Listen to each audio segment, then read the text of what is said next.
Very much, Vic. You know, as parents, we never want to see our kids struggle, and it can be tempting to help them out with money, but you could be doing more harm than good. And joining me this morning to talk about when to say enough is enough is Financial Advisor Ramona Pearson with the Pearson Group. Good morning, Ramona. Good morning. Are parents more likely to help their kids out financially now than in the past? And if so, is that a good thing? Well, I think they are, primarily because they have more resources for the most part, especially this baby boomer generation.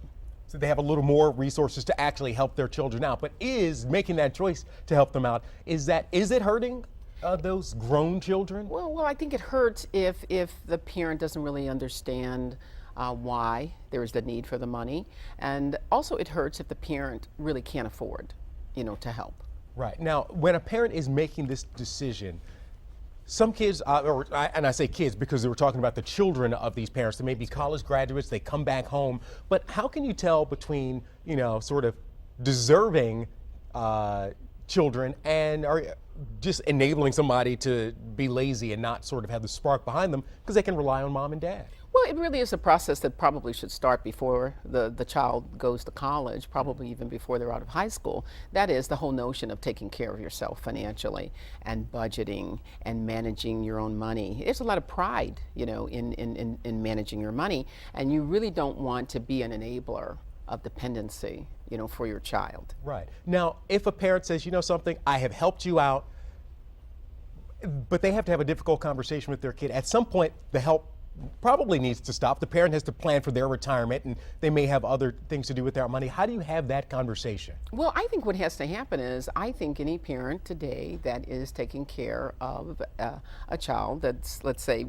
out of school, for example, really is opening themselves up to a financial planning opportunity. And in fact, I think it's an opportunity to say to their child, well, we're seeing a financial planner now, ...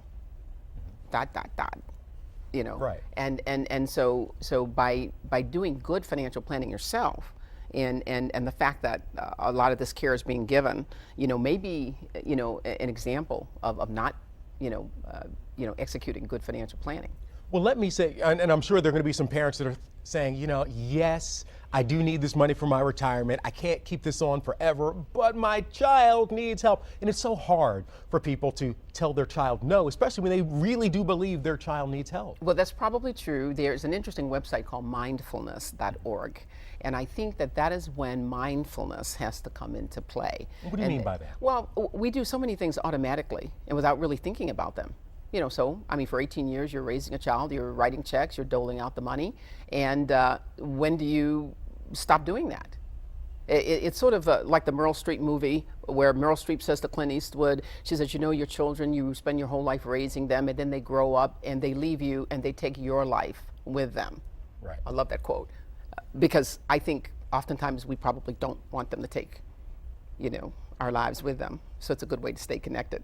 So in some ways, the parent is sort of keeping that child, some parents may be keeping the child tethered by providing that help. I think that's very true.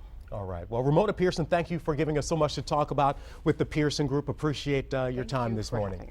When we come back, I'll take a look at the day's forecast and put a spotlight on the weekend. You're watching 7 Action News this morning on TV 20 Detroit.